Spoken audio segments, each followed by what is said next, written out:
هەڵپەڕکێی کوردی یان گۆڤەند و دیلان کۆمەڵێک سەمای نەریتیە لە نێوگەلی کورد کە بۆ پیشاندانی مەبەستێکی خۆشی یان ئاهەنگ یان هەندێک جاریش لە ناخۆشیدا ئەنجام دەدرێت و بەشێکە لە کلتوری نەتەوەی کورد.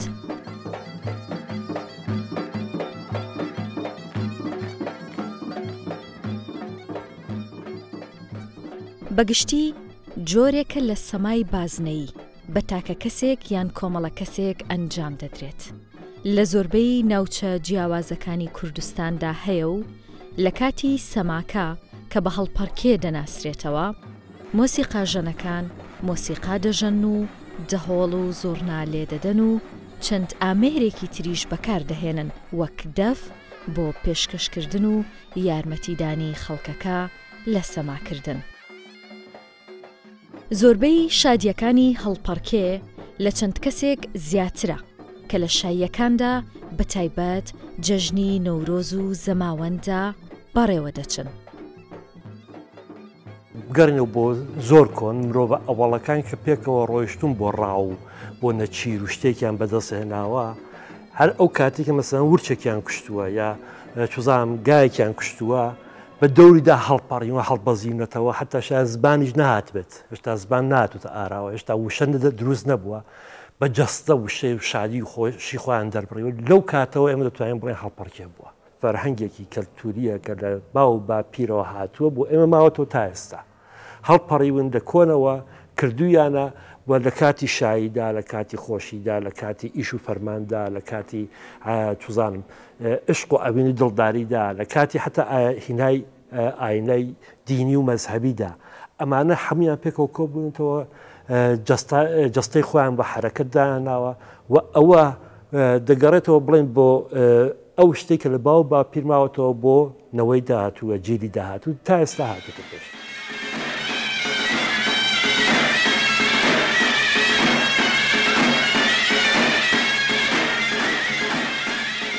ئێمە ئەوەی کە بۆمان دەرکەوتووە هەڵپەڕکێ کوردی زیاترە لە 14,000 ساڵ، ڕەنگە 100,000 ساڵیش بێ ئینسان نازانێت، چونکە لە سەردەمی مادەکان و پێش مادەکانەوە ڕەنگە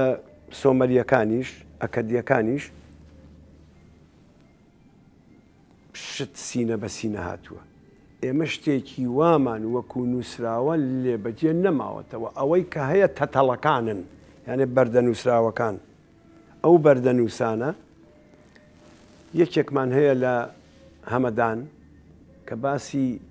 داریوشەکات، خۆی داریوش بە کوردی دەڵێ ئەزم، ئەزم دیارە ئیتر پێویست ناکە باقیەکەی یان پاشماوەکەی خوێنیتەوە،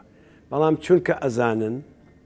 ئەمە کورد خاوەنیەتی بڕوان پێ بکە گەر چاوت پێ بکەوێ دەست بە گریانەکەی بە گولە ویان لێ کردووە ئێستا ناخوێنرێتەوە، چونکە دەرکەوت کە کوردیە نزیکە بە کرمانجیشەوە، چونکە کرمانجی زۆر کۆنە، هەورامی و کرمانجی و کەڵوڕی یان لەکی زۆر کۆنن لەگەڵ لۆڕی. سۆرانی هەرچەند ناوەکە ناوێکی هەڵەیە بەسەرماندا سەپار ڕەنگە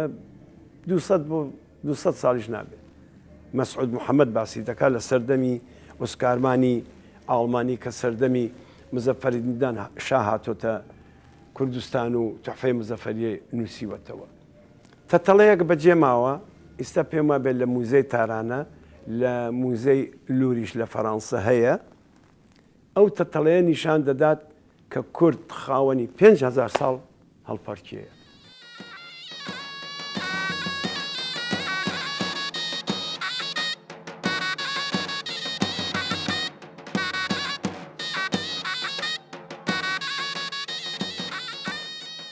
خانی مەزن لە مەموزیندا ئاماژەی کردووە بە هەڵپەڕکێ، بەنی بە جوانی قسە لەسەر هەڵپەڕکێ و نەورۆز کراوە، بەڵام هەڵدەگرێتەوە بۆ 400 ساڵەوە پێش ئەوە ئەگە شتێک بێت هەر لەو بەرگە سوپارینانەیە کە لە نێو تاریخدا ماوەتەوە و ئەمەیە کە ئێمە دەگەێنێت بە سەرچاوەکانی گەورەترین شتێک کە ئەو ڕەفرەنسە دەدات بە ئێمە کە ئەمانە لە کێوە لە مێژووە هاتوون شێوازی جوڵەکانە شێوازی حرەکەتەکەیە کە تۆ زانی ئەم حرەکەیە ئەم جوڵەیە لەم ناوچەیە بۆ هاتوێتە نێوژێنێ فیساغورس فیلسوفی گەورە قسەیەکێ دەڵێ ژیان موسیقایە و ژمارە یعنی ئەمە قسەی ئەو دەڵێت تاوای ژیان موسیقایە و ژمارە ڕێک هەڵپەرکەی کوردی یا هەڵپەرکەی ئێمە شایی دیلان ئارە شتێکە بنەوەی دەنس دەیناسی وەکو یەکێک لە حەوت هونەر ڕێک لەسەر ئەوەیە ژمارەیە و موسیقا ژمارە ئەو پێدانانە ئەو جوڵانەی کە هەیە و موسیقایەکی لەگەڵە کەواتە هەر شتێک کە نێو ژیاندا هەیە دێتە نێو هەڵپەرکیەکانمانەوە دێتە نێو دیلانەکانمانەوە.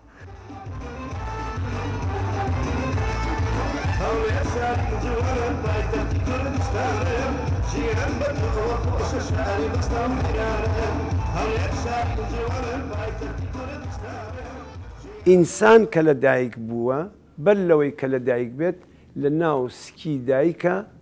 جوڵێ کردووە لڤینی هەبووە کە هاتۆتە دەرێ ئینسان لە پێشدا بەر لەوەی کە زمانی گرت بێت بەهۆی گرمەی هەورە ترێشخە و هاژەی باو خوڕەی ئاو ئەمانەوە وردە بووە بە خاوەن دەنگ پاشان پێش دەنگەکە جوڵە یا جمین هەبووە من پێم وایە لە کۆنەوە هەڵپەرکێ هەبووە بەڵام سەردەمەکان چاخەکان جیاوازن.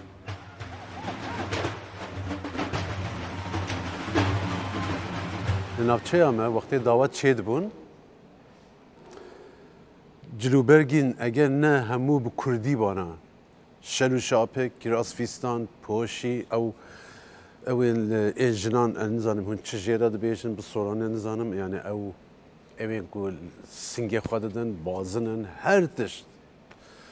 eger di wî gund de nebana diçûn cîranê xwe dan ji cîranê xwe ji nas û dostê xwe ewana tekez ewana bê cilûbergî Kurdî ewana ne çûne dawete bi çakêt û pantolon ji xwe yani tu dawet û helperke dêne lêra çakêt û pantolon kes li gund dernediketin yani şerm dikirin ev çiye çima yani bi cilûbergî Kurdî dernakeve.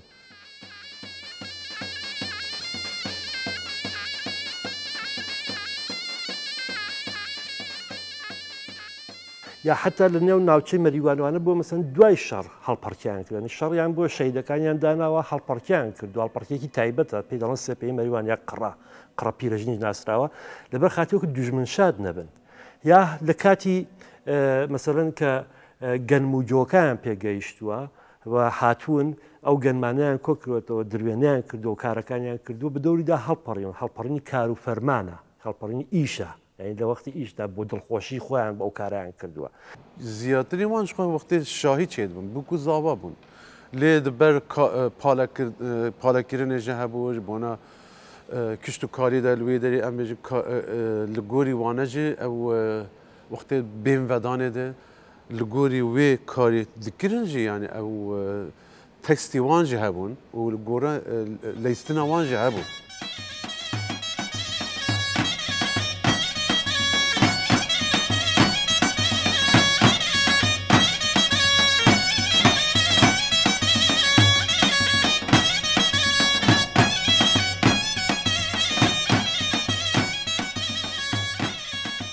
یا هەڵپەڕینی ئەوە دەکاتی نەورۆزدا بۆ بە تایبەت لە ناوچایەکی کوردواری بۆ کە لەو کاتەدا مەسەرەن کچان و کوڕان هەڵپەڕیون توانی وەکو هەڵپەڕینی دڵداری و ئەوین قسە دەکە بە ئازادی لە نێو نەتەوەکانی دەوروبەرمان تمشا بکەن هیچ نەتەوەی وەکو کورد نییە کە ئەو ئازادی و ئەو سەربەستی تێدا بێت ژن و پیا و پێکەوە هەڵپەڕن کچەکەی بێت لە شانی خۆیەوە هەڵپەڕە ئەو کوڕانەدا نێو نەتەوەکانی دەوروبەرمان ئەسڵ ژن ناتوانانی بینیت ئێمە نەتەوەی کوردین کە ژن ئاوا دێت شان بەشانی پیاوەکانمان هەڵدەپەڕێ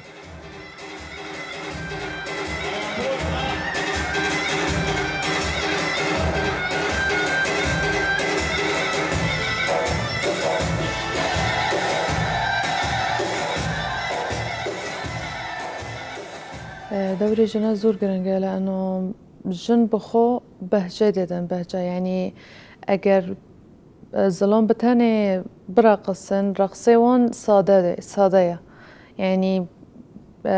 هندك جي مملة بس كتش لقلبن يعني بيكا بابن يعني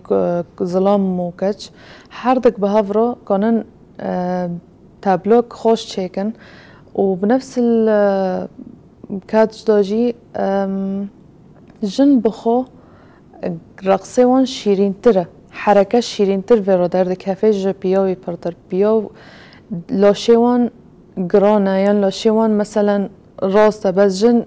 بنازك بوني وان بحركاتي خوشك بوني ددنا حركة يعني خوشك بوني ددنا سماية خوشك بوني ددنا رقصي بعامي لسر هر مسرحكي لسر هر شانويكي بس ببينن خورد وكاتش بهافرو دراقصن تركيز جمهور تركيز خلق وعالمي همو سر كاتش زياتر لكور قينا كده تماشا كورنجي ده كان تماشا هر تيبه كده كان كامل بس ايه كاتش حركي شيرين تر ده كان إضافة شيرين ددنا حركة وشاهي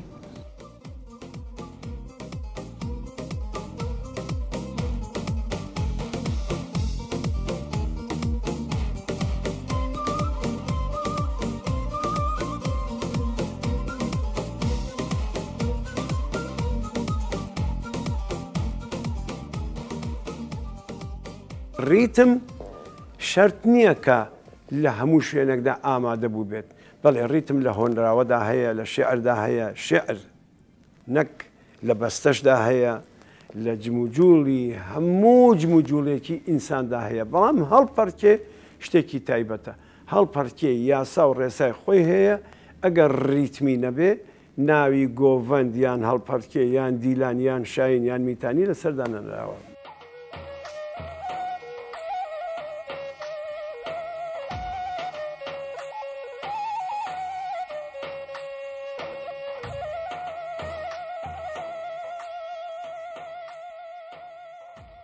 مثلا دیلان مهنه ابری لسر بیدار دگرن ام دبین بیدرجی یعنی وقتی گچکو خورد و میر دکوین دسته هفته مثلا داول زرنه لی دکوین داول زرنه داره تید اورتیارا داره پاشیو تی بیکون بری رحمتی جمیل هورو ابو بلکی ناوی و بیستمه زرنجی داره سر جمیل هورو مثلا دو كلامك مقطعك ددي باشا دفو زرنا ياري جم سرگووندی دي سرگووندا خو بكشينه اي باشا تكوي سردورا عيشه دي داور زرنا هاري وري چيكي سفك دبي دكوي ديلانك دي يعني ديك ديلان نفسها بس سفكتر دبي يعني باشا الرقص عندنا يعني مثلا وكي اوي حمو هونات هيبات درقسن مثلا اوي قرتل مثلا اوي فيرا دبين دقزليه نافي الرقص مات قش ما دزيني يعني تركال ما دزيني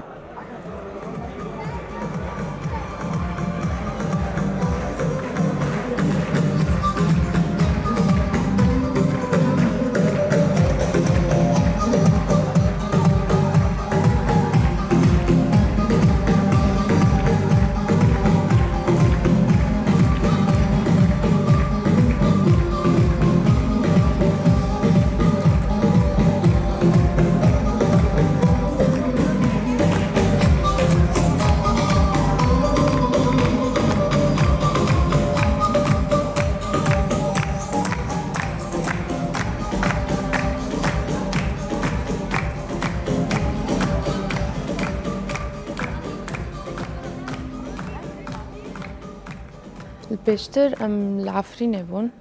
كاتي عفرينة بصراحة وقت بقى براستيش ترى بيجم إمكانيات ما زور بون نفر ما بيس كتش بيس خورد بس تابلوي ذكرن يا مثلا شاهي وقت بيجن مازن يعني خورتو جنجد بتمن هندك جورا مازن بن بس ايه زاروكش معناها بو فرعي زاروكا وده زاروك ده كتش زاروك وده منضالي زاروك يعني خورد بخوي تشترى بيجي يمكن سي تشيل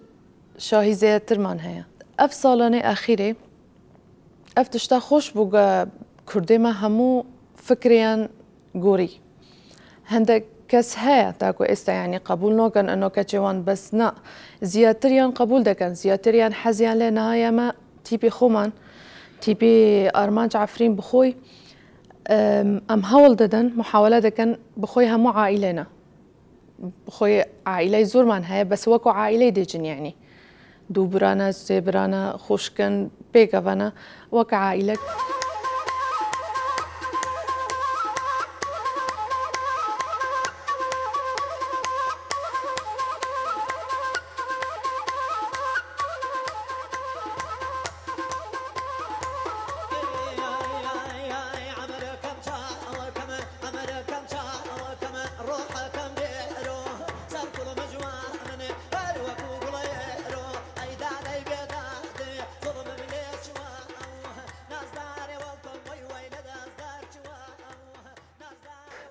لبني ئیلام و کرمانشان دایتر گەورەترین ناوچە ئەرکەوازی مەڵەکشاییەکە چەمەرچۆپیان هەیە. چەمەرچۆپی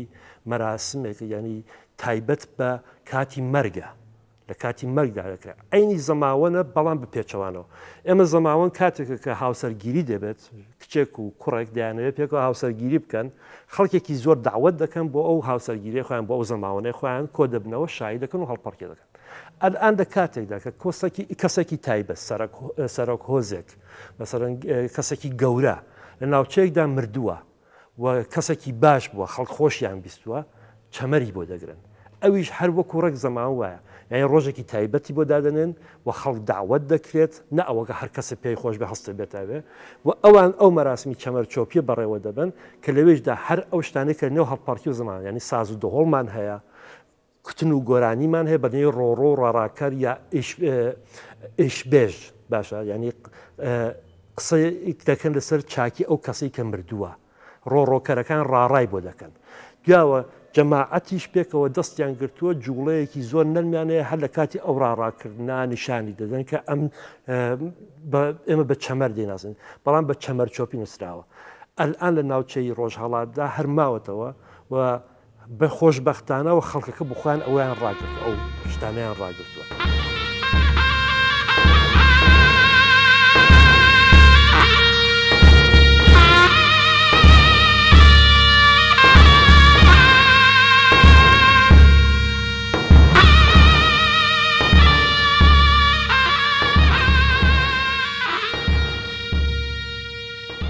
ناوچەی سەران چەند جۆرێک شایی هەیە ئەوانەی کە زۆر کۆن بن سێپێیە و چەپیە و مەریوانی هەیە شێخانی هەیە سوورچی هەیە هەڵبەتە شایی ناوچە دراوسەکانیش تێکەڵی شایەکانی ئێمە بوون وەکو چۆرێک لە تێکەڵبوون بە کولتوری یەکتری دەوڵەمەند بوون ئەم جۆرە ئیشانە با بڵێن ئەم جۆرە هەڵپەڕکیانە کوردیش وەکو هەموو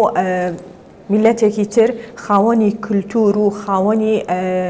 جۆرە هەڵپەڕکەیەکی خۆیەتی زۆربیان لە فۆلکلۆرەوە وەرگیراون چ لە ڕووی جلوبەرگەوە بێت چ لە ڕووی ئەکسسواراتەوە بێت چ لە ڕووی مۆسیقاوە بێت چ لە ڕووی گۆرانیەوە بێ و چ لە ڕووی جەسەدەوە بێ با بڵێن سەماوە بێت ئێمە توانیمانە ئەو وەکو با بڵێن دیل هات و لادێ و گزارش بکەین و بهێنینە سەر ستێج و پێشکەشی بکەین.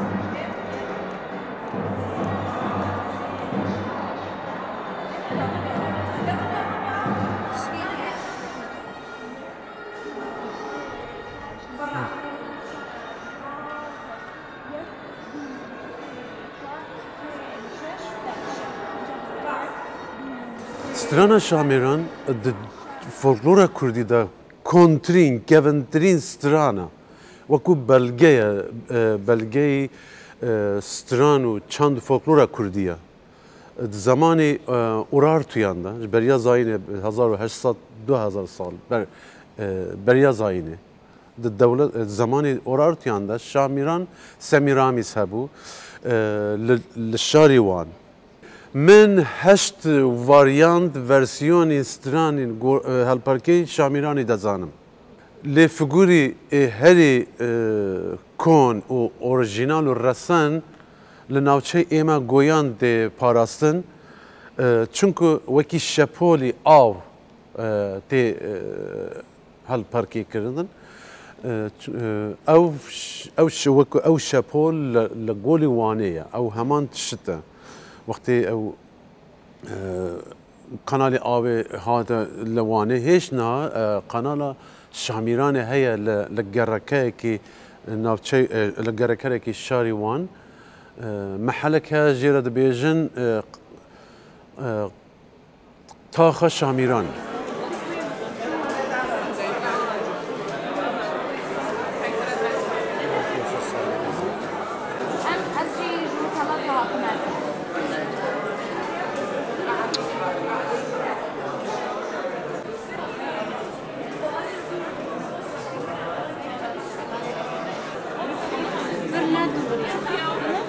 شفتات اللي بخو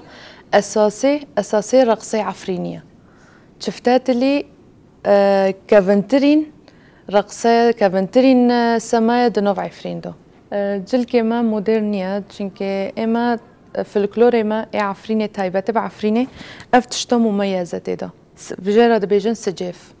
اف كسراتني بچو كند بينن اف سجيفه عفرينه اف هشتيا جوجو في صاند كجد عفرينه مميز بن چونكه سجيفه و بشوازه كي تشدكن شوازه پر وقت دخوازه و پر جي راتبينه دخوازه مانديبونه دخوازه اف جي هنقولك ام جراد بيجن اف هنقولك بري كيفن وقتي جن لمالي مثلا شغل خول مالي دكرن جبو اف كروس بيس نابت اف دي دنونسر جبو شغل خوب بکن کار خوب بکن نان چه دکرن هر کار خوب عتیادی امال دکرن جبو فیستان مثلا زیاتر پیس نبات بس اود دیدنان و بوتا فلکلور يعني فلکلور يعني متعلقة بفلكلوري في شوازا و فيلاري سور بخو قرنت كرين يعني مهمترين تشتد نوف جليما وكرديدا لأنه هم بيوجي بردكي وهم جي جنجي يعني ايه هر دو كادبت بلافه سور بام دبن فيلر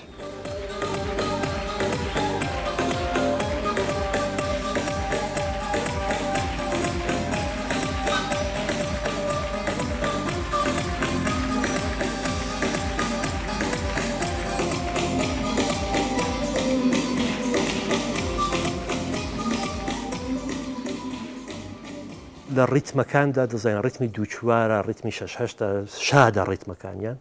بام لبريدا لناوچيك دا دبيني هالباركيك ديت اصلا حمشتكي جیاوازه هیچ دو یاسایانی که هالباركي كرديتي او هنا بيراوي ناكات وكو هالباريني قري مريوان هالباركيك اصلا ريتمي نيه لكاتي غوراني كنتنا كيدا هيج ريتميه بلام هالدا بارن بيشي ليلاتو باوان أبزوان شيرين ليلي جيان كورفايدا لا أوان يار بزوان شيرين جيان كورفايدا لا أوان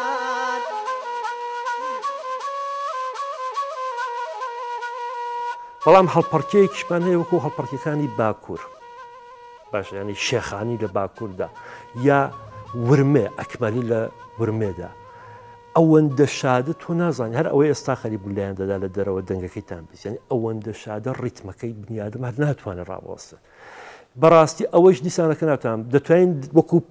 پۆل مەسەن دەستە گروپ دایان بنین بڵێ ئەم گروپە بەڵام هەڵپەرکە خاوەکانمان زۆر کەمن ئەوانەی کە شادن و زۆر بەلەست کرژن زۆر زۆر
باشوری کردستانی او رنگی جرین هالپارکیوان ادبیجم دولمنترج روشلات قاسی از مدیا جواکی دا دبینم یعنی از وزاد بینم و اما لناوچه گویان و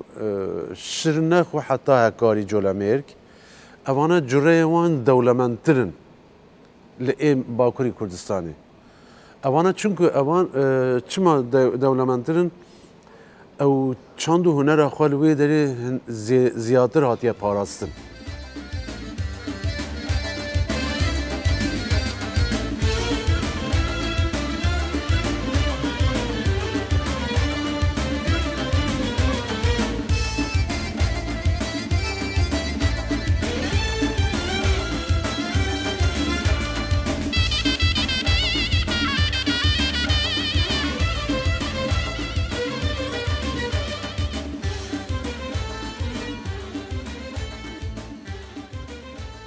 ئەم هەڵپەڕکێگەلە ناوچە بە ناوچە جیاوازە لەبەر ئەوەی کە کورد فرە زمان بووە و فرە زاراوە لەگەڵ فرە ئاین یەکێک لە چارە ڕەشیەکانی نەتەوەی کورد کە نەیتوانیوە تا ئیستە یەک بگرێت ئەوە هیچ کە بەکاریان هێناوە وەکو بێگار و وەکو بەکرێ گیراوی بۆ شەڕیان بە زۆر بوو بێتیان بە پارە و پشیمیا و بە هەر شێوەیەک ویان لێ کردووە کە کوردیان ئەو بۆ دەردەبردووە بەڵام ئەگەر بڕۆیتە ناوچێ بادینان ئەبینی هەڵپەرکێ بادینان شێوەیەکی دیکەیە هەڵپەرکێی سلێمانی شێوەیەکی دیکەیە مەریوان شێوەیەکی دیکەیە کرماشان یان سنە یان جوانڕۆ یان مەسەلەن ڕانیە بامەڕنی هەر یەکە بە شێوەیەکە بۆچی چونکو جۆغرافیای ناوچەکە دابینی دەکا کە ئەو هەڵپەرکێ چۆنە هەتا هەڵەکشی بۆ چییە؟ هەڵپەرکیەکان ڕەزمیترن و بەزمیترن بەڵام هەرچی لە چیاوەدا ئەکشەی دێیتە خوارەوە هەڵپەرکیەکان خاوترە بنەوە بۆیە من باسی ئەو چەند هەڵپەرکێم کرد بە تایبەت کاکاوەی بەڕێز باسی هەڵپەرکیەکەی ناوچەی یان شاری ورمەی کرد ئێمە چەند هەڵپەرکێکمان هەیە کە بەڕاستی زۆر سەیر و سەمەرەن یانێ هەڵپەرکێنین جۆرێک خەبات و تێکۆشان و لە خوڵبوردووی نیشان دەدا لە ناو هەڵپەرکێکەدا.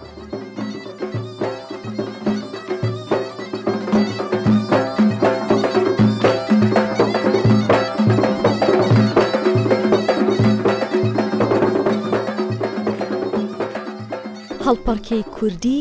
بەپێی هەڵکەوتەی جوگرافی شێوازەکانی دەگۆڕێت و ناوی جیاواز و جوڵەی جیاوازی تێدەکەوێت. ئەم جیاوازیەش لە شوێنێکەوە بۆ شوێنێکی دیکە جۆر و ناوەکەی دەگۆڕێت. هەڵپەرکێی کوردی نزیکە لە سەمای فۆلکلۆری زۆرێک لە نەتەوەکانی دراوسێ و کاریگەریشی خستووەتە سەر کللتوری نەتەوە جیاوازەکانی ناوچەکە. رقصێمە یانی تایبەتەنە مەسن وەک چفتەتیلی وەک یاغل کەنار وەک هەوشەر وەک نارێ ئەوە گێ عفرینێنی یانێ ئەم چێرە خۆ دەبێ مەسەلەن تەبەن ئەم دیلان نجیش دکن بەس ئەوە تایبەت عفرینێنە و عفرین بخۆ بە فلکلۆرێ خۆ بە عادەت و تەقەریەتی خۆ پڕ دەولەمەند یانی موزیکێ مەرجێکی ژەف نزیکە ژەفدی نزیکە مەسەلەن ئەم دەرە جیکی وینانە پێ نەحەسێ سامێت جیکی کوردار نوشتی ئەم وینانە ژەفدە زێدە نزیکترنە بەس ئەمە عەرەبە چرا چ بکێ دۆستاقن نابێ بارە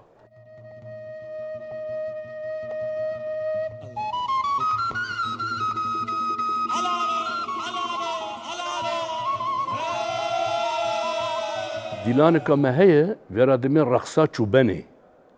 هەر یەک چووکی خۆ هەیە چوو دەوەمە دی ڕەقسی نەوەنای چوو پیشێ گەرەک شڤکا خود درێژ بێ هەر یەک چووکی خود درێژ بێ ئانا وەختی دەف و زەرنە لێ کات مەسەن دەبێت لە پاش دەبێت لە وێ چاغێ بدەفێرە گەرەکە و چووە خۆ بلڤینی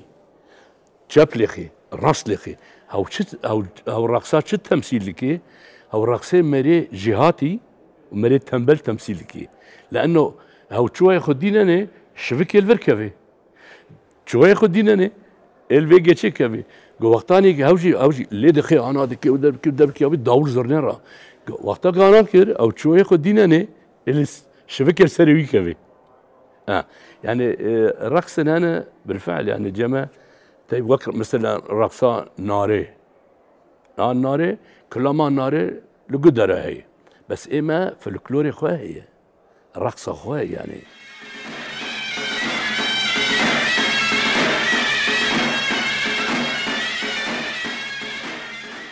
بەپێی مێژوو هەڵپەڕکێی کوردی لە دێر زەمانەوە هەیە و لە زۆرێک لە ڕێوڕەسمە ئاینی و کۆمەڵایەتیەکان بەکاریان هێناوە. هەروەها لەسەر زۆربەی پاشماوە مێژووی و شوێنەواریەکانی ناوچەکە وەک دۆکۆمنت تۆمار کراوە بە تایبەتی لە شارستانەتیەکانی مەیتانی و لۆلۆبی و سۆمەری و ساسانی و میدیاییەکان کە هەمویان وابەستن بە مێژووی کوردەوە. ڕاستیش لە ناو دیانەتە ئێزیدیان گەلک جۆرێ دیلانە و گۆڤەنداژی هەیە هەکرم بین بێژین دیلان مەسەلەن یا هەیە ملانێ دیلانە هەیە شێخانی بەبلەکانێ تاڵانێ سێڤە سۆرێ گەلک ژێ دوو نەوع دیلانێت ملانەیە یەکژی توتقاری لە داهوەتێ بکەی یەکژی لە لالشێ ئەو خاصە دەرەکانی ئەسپیڤە دێتەکردن. توافی کەرەجا لە ڕێوڕسمێک لەوێرە دێتەکردن زەلام پشت و پشت دەچن و ژن لە پێشێن دەهێن دەستی خۆواسە لێ دەکەن ئەوژی ئەو ڕێوڕسمە نەخۆشی بە دێتەکردن نەکو یا کەیفەیە بەلکۆ یا نەخۆشیە دێتەکردن بەس وەکی دیدیلانێن مە هەمووش بۆ خۆشی دێنەکرد.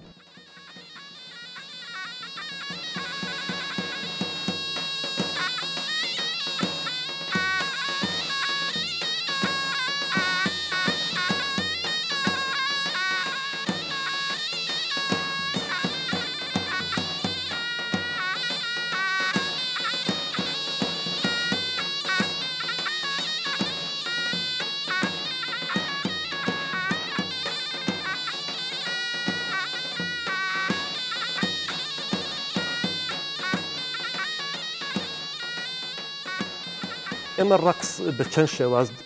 دەستەبەندی بۆ دەکەین. دانسی یەک کەسیمان هەیە تاقی کەس دانسی دوو کەسیمان هەیە وەکو ئەو تانگۆ یا مەسەڵەن بالەکە دووتانە مەسەر دوو نەفەر پێکەوە دەڕقسن. دانسی چەند کەسیمان هەیە کە هەڵپەڕکەی کوردی دەتنێ ئەو دەستەوە چەند کەسی دەستگرتو پێکەوەمان هەیە چەند کەسی دەست جیا یعنی ئەوە کە دەستیشان نەگرتو پێکەوە. ئێمە لە کوردیدا هەم چەند کەسی دەستگرتومان هەیە هەم چەند کەسی ئەو کە دەستیشان نەگرێت مەسەڵەن وەکو خوراسان دەست ناگرن پێکەوە بەڵام چەند کەس پێکەوە هەڵدەپەڕن. جغرافیای کوردستان دیارە لەکوێیە لەکوێوە دەست پێ دەکات تاکوێ بە هەڵپەڕکێ دەتوانی خەریتی کوردستان بکێشیت یعنی بە هەڵپەڕکیەکان و موسیقاکان تۆ دەتوانیت دووبارە خەریتی کوردستان بکێشیتەوە. دوای ئەو ناوچە و جغرافیایە دێنە سەر شتێکی کە بە نێوی موسیقا یعنی موسیقا زۆر زوو تایبەتمەندی هەڵپەڕکێکە کە تۆ دەناسی ئەوە هینی کوردستانە. موسیقاش بریتە لە ملۆدی و لە ڕیتم یعنی ڕیتم و ملۆدیەکەیە کە تۆ دەناسێنێتەوە کە ئەمەی ناوچەی کوردستانە. دوای موسیقا دێنە سەر شێوازی جوڵەکان ژمارەی پێدانانەکان ژمارەی پێدانانەکانیش دوایەوە شێوازی جوڵەکان چۆن دەبێت شێوازی گەڕانەکە چۆنە لە چەپۆیە بۆ ڕاستە لە ڕاستەوە بۆ چە یا زۆر جگای هەر بەس لەسەر جێگەی خوانەوە شێوازی دەستگرتنەکەیان چۆن دەبێت. ئەمانە هەمووی قسە لەسەر ئەوە دەکەم کە تۆ جلوبەرگی هەڵپەڕی کوردی لەبەردا نەبێت یعنی بێ جلوبەرگی کوردی جەماعەتێک بەس جلوبەرگێکی ئسپۆرتی مەسەلەن وەرزشی لەبەر بکەم بڕۆنە جێگایەک هەڵپەڕن تۆ چۆن دەیناسی ئەمانە کوردن ئەمانە هەڵپەڕکەی کوردیانەیە. بە هەمیشە بە بەکو بڵێن بەکو نمونەیەک دەڵێم من لە هەر کوێیەکی دنیادا بم لە یەک دەقەدا دەتوانم کوردەکان جدا بکەمەوە لە ئەو نەتەوەکانی کە ئەوەی زۆر سادەیە گۆرانێکی کوردی دادەنین هەمووی هەر کەسێک هەر دەستی گرت هەڵپەڕی ئەوە دەزانن ئەو کووردە.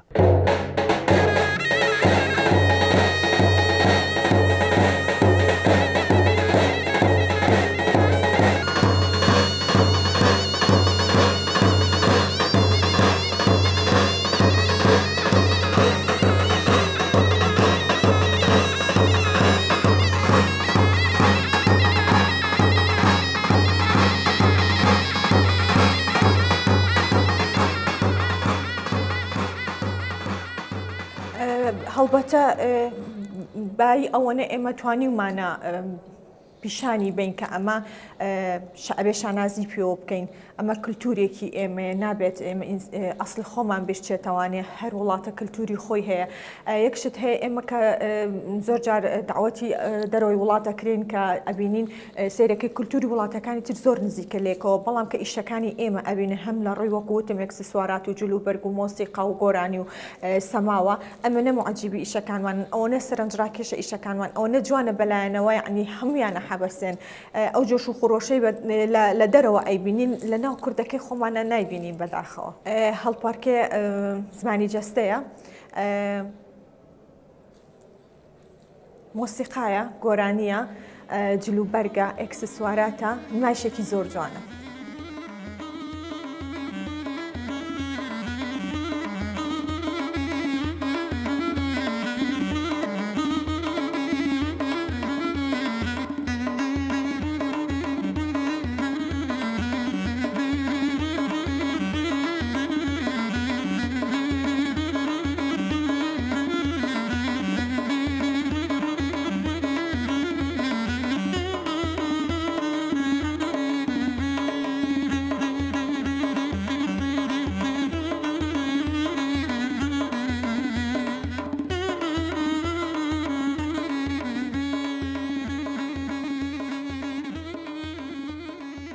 هین برێژی ئەوە بوو مثلەن گەڕاسێ سپی بسەرداژی چەکەتی ڕەش و ساعتێ بەریکا دەکردی گێنجا دەکرێ ئەوە گێنجا دەکرێنی گێنجا دەکرێ مەسەن دا دەکاتی دیلانێ و شەلوەرێ ڕەش پرژی شەلوەرێ ڕەش لە خۆ دەکردن و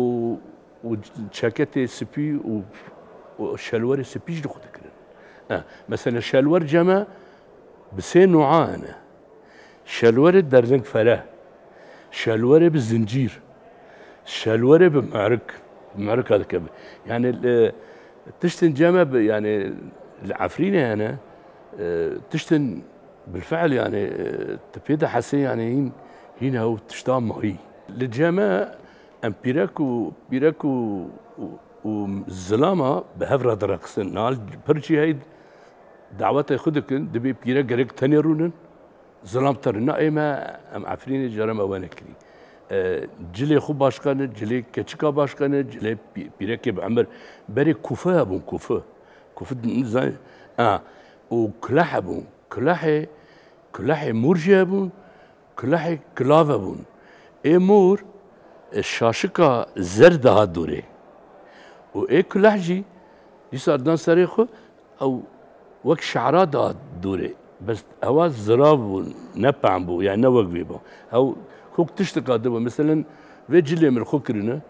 مثلا افكم من لالش التمثيلكي اللالش التمثيلكي مثلا اف خنجر رمزا كردايه مثلا في جلي من خوكرنا حرمريك نكال خوكرا بري يا اغا بون يا مثلا رئيسي عشيراكي بو ندق هركس نكال خوكرا مثلا عبا أنا جينجي مالكو كرنا عبا جينجال خود كرنا أبناشي ميري زنجين دولة من در لو خود كرنا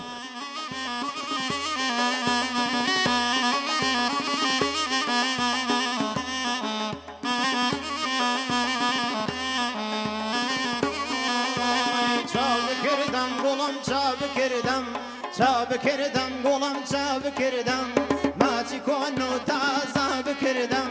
ماچی کنو تازه بکردم مره شول سر سنگی یار خفتم شول سر سنگی یار خفتم دیلام لامی یای عالیا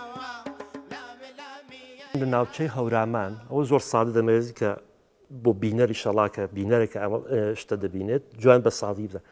ناوچەی هەورامان ماڵەکان لەسەر یەک دروستکرا چونکە شاخاوی بووە دەشت نەبووە باشە ماڵیان لەسەر یەک دروست کردووە کاتێک کە زەماوەنیان کردووە هەڵپەرکیان کردووە چ لە زەماوەن بێت چ لە مەراسمای دینی بێت وەکو مەراسمی پیشاریار کە ئێمە پێی دەڵێن زەماوەنی پیشاریاریش بەڵام مەراسمی تەواوەن دینیە مەزهەبیە باشە لە دینەوە هاتووە بەڵام چ لە زەماوەن بێت چ لە هەر مەراسمێک کە هەڵپەرکیان کرد بێ هەڵپەرکینی هەورامە دەبین پێیەکی زۆر نەرم دادەنێن هەر چەپێکی زۆر سادەیە زۆر سادە لە جێگەی خۆیانەوە دەبن لەبەرچی لە بەخاتو لەسەر بانی ماڵی یەکتر هەڵپەڕیون لە دەشت نەبووە ئەگە 100 نەفەر پێکەوە لە زۆر تند هەڵپەڕەوە ماڵ دەڕوخێت بۆیە جوڵەکەی ئارام بووتەوە بەڵام لە دەشتێک وەکو بیەیلاخ لە دەشتی هەولێر لە دهۆک کە جێگایەک بووە پێیان خۆش بە توانیان هەڵپەڕی حتا پێیان خۆش بە هەڵبەزیون و لاقیان کوتاوە بە ئارزدا ئەوەیە کە دەڵم جۆغرافیایە زۆر شت ئەوەڵین شتێک کە جۆرەکان دابین دەکات بۆ ئێمە جۆغرافیایە دوایەوە موسیقایە و دوایەوە ئەو شێوازەی ئەو ژیانە دەردا بوو.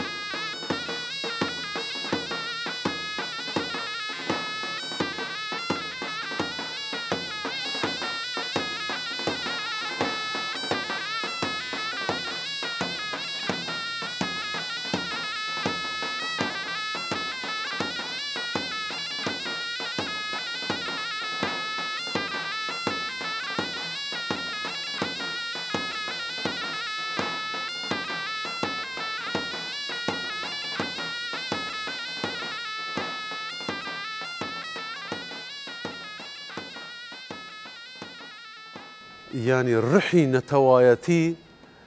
زندیبوونی ئەو نەتەوایەتی تو بەدلیلی و شایانە و بە هەڵپەرکێت و نیشانی دنیا ئەلامەدەدی ئەڤە نیشانەیەکە نەتەوایەتیە نە تەنیا لە ناوچەی بێژین دە کوردستانە هەموو دنیا عالم دەزانە بە جلوبەرگ بە هەڵپەرکێ و بە ئەو ریتم ئین ملەتێکینن یعنی ئەو یەک ji bê helperkê bê govend û dîlan yani em bêjin remzekî ji remzên netewayetî ye.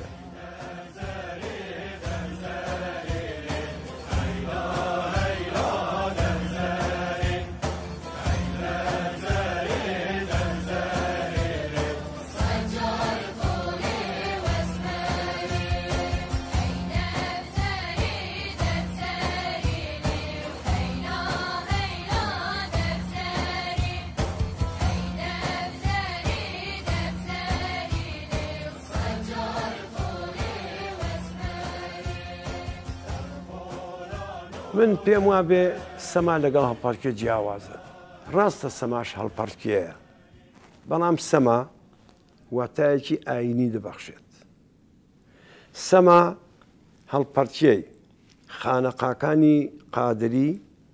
نەخشبەندی تاڵەبانی پاشان ئیزەدیەکان یارسانەکان ئەلەویەکان دروزیەکان بەکتاشیەکان نەسیریەکان گۆرانلەرەکان یانێ گۆرانەکان بەڵام لە ئازەربایجانن باشە ئەمە سەمایە چونکە لەگەڵ خوای خۆی یان لەگەڵ ئەو پیری تەریقەتە کە هەیەی پاش جەزبە باشە یان پێش جەزبە ئەو لە خۆچوونە باشە ئەم جوڵە و لڤینە یان حرەکەتە دەست پێ دەکەن بەڵام هەڵپەرکێ چوار ناوی دیکەی هەیە هەڵپەرکێە خۆی گۆڤەندە بەڕاستی گۆڤەند لە هەمویان کۆنترە گۆڤەندە دیلانە بێتانیە شاییە ئەبێ کارێ بکەین لە داهاتوودا هەڵپەرکێ کوردی لە دنیادا بێ بە یەکەم بەڵام دیارە ئەبێ ئیشی باشی بۆ بکرێت دەسەڵاتی کوردی کاری باشی بۆ بکە پاشان ئەوەی کە جەنابەت فەرمووت ئەبێ ئێمە وەکو سیدی و کتێب کۆی بکەینەوە هەم تێدا ناچێ هەم لە پەنایەکیشدا ئێمە توانیمانە مێژووی فەرهەنگی ئەدەبی هونەری وڵاتەکەمان بنووسینەوە.